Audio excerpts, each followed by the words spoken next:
Hi, this is Casey O'Mara, and this is the June curriculum update. Um, Wanted to highlight a number of different events that took place in May, and then others that took place throughout the entire school year. Um, in mid-May, uh, Jessica Thurston, Molly Clark, Abby Wald, Kristen Whitman, and myself presented at the Vermont Superintendents Association. So that was May 16th, and we shared our model of supporting instructional growth and how it is that instructional growth impacts student outcomes. The slide deck is here if you're interested. You'll see that there are some pictures from the actual presentation that we gave. Two slides that I think are pretty unique to Slate Valley. Slides 2 and 3. Slide 2, you'll see some statistics that influence how it is we've developed our elementary model to support instructional growth, and then hopefully see that impact of instructional growth on student outcomes. Slide 3, Brooke had done some podcasts with principals, and so it's interesting for me to reflect on how it is Jessica, Molly, Kristen, Abby, Lynn, and myself work across the system in regards to how principals view their work as it relates to students and working with teachers. So if you're interested, you can check that out. You'll also see in this curriculum update a link to an article that was in the Rutland Herald that I wrote talking about that instructional model that was shared in May at the Vermont Superintendents Association, and then how that instructional model impacts student outcomes. And I specifically spoke in that article about outcomes on VT-CAP and within the STAR assessment, in addition to classroom-based measures.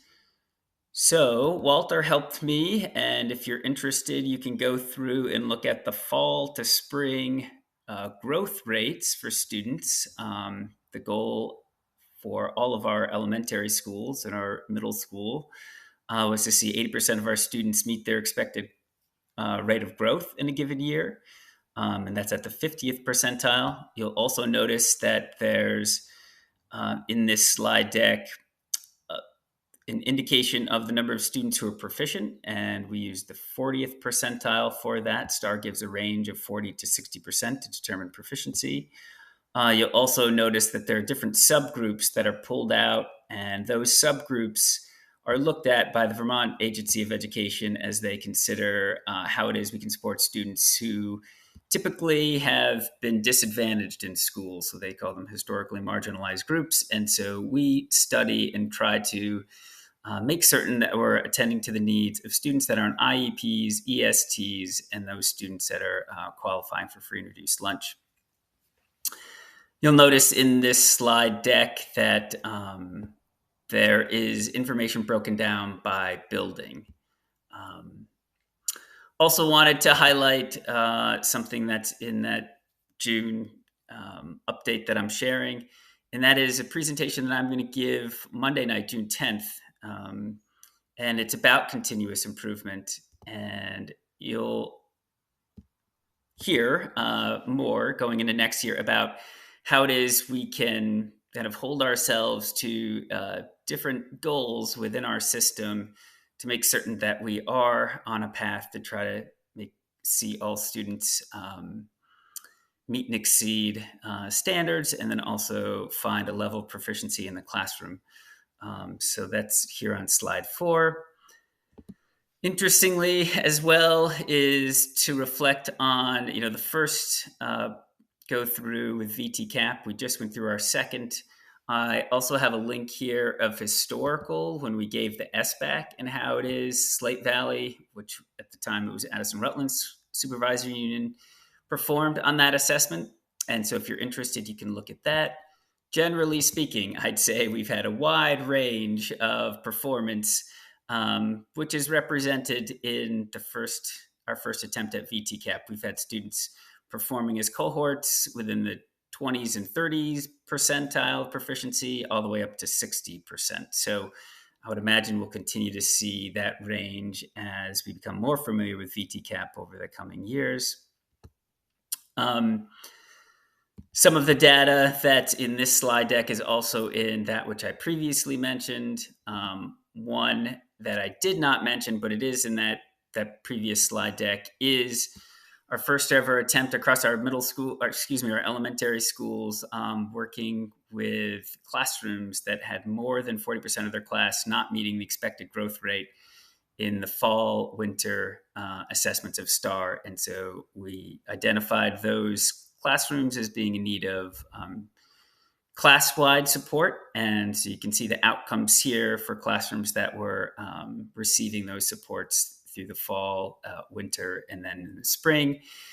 Results show that we were able to get the majority of the students, more than 40%, to perform at the expected growth rate, demonstrating that the improved instruction in those classrooms was not resulting in a class-wide issue, but potentially, when it comes to learning, but potentially digging deeper into what student needs are. So that was a huge success.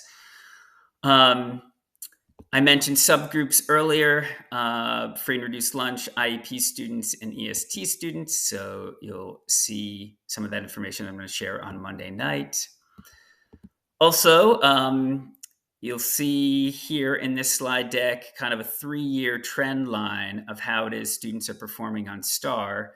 Something that it quickly jumps out is you'll recognize that in the fall, we seem to have our lowest academic performance on STAR, and then it goes up in the winter and then the spring, and that's the case for both reading and for math. This is representative of all students who take STAR 360 K through 8 and any 9th graders who had taken it. Behavioral data. We did set a goal for ourselves in our schools that we would see 80% of our students performing in a manner that would have them with less than one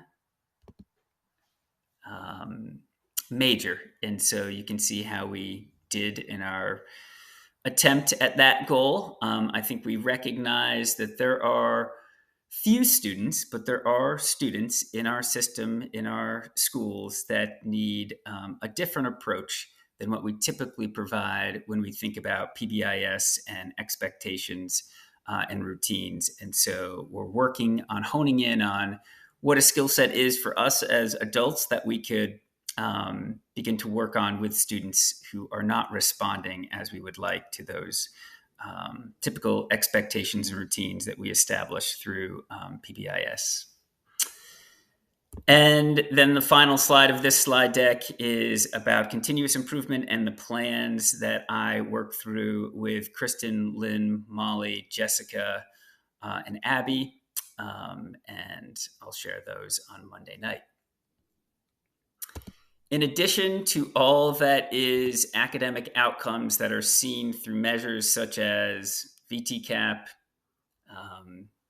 and STAR, please know I'm extremely fortunate and unbelievably grateful to be in Slate Valley and to work with everyone in our school district. These pictures here, this first one on the first page of the Google Doc that I'll share, is yesterday morning, June 7th, as Trevor Kelson and Margaret Hayward, Guy Maroli, and Eric Marchese woke up at Silver Lake after an evening where there was quite a bit of rain. But they took the first ever outdoor pursuits class. That was an integrated experience for just 9th graders. And it's an integrated math, science, and physical education class. There they are. Their tents were set up. This is them at the end of the day. This experience was a culmination of different skills that they practiced throughout the course of the year, bringing to life aspects of science, math, and PE through the outdoors. And so that was a first ever curricular attempt that we made. Also, again, to highlight aspects in addition to outcomes that are on more standardized measures, just the impressive array of experience that are created for students. These are mostly middle and high school, but our design class, the experiences through Project Build and digital arts, and recognizing also that students need experiences applying what they're learning. There's also a picture here of students going to Hubbardton Forge, and then a 10th grader who works at Avalanche for the second half of a day as part of an internship. And just recognizing that we are keeping a close watch on reading, on writing, and on math and science and social studies skills, as well as student interests, and being able to apply that learning in different settings. Thank you as always. Again, I feel unbelievably grateful and fortunate to work with all of you, and feel free to reach out and enjoy the rest of June.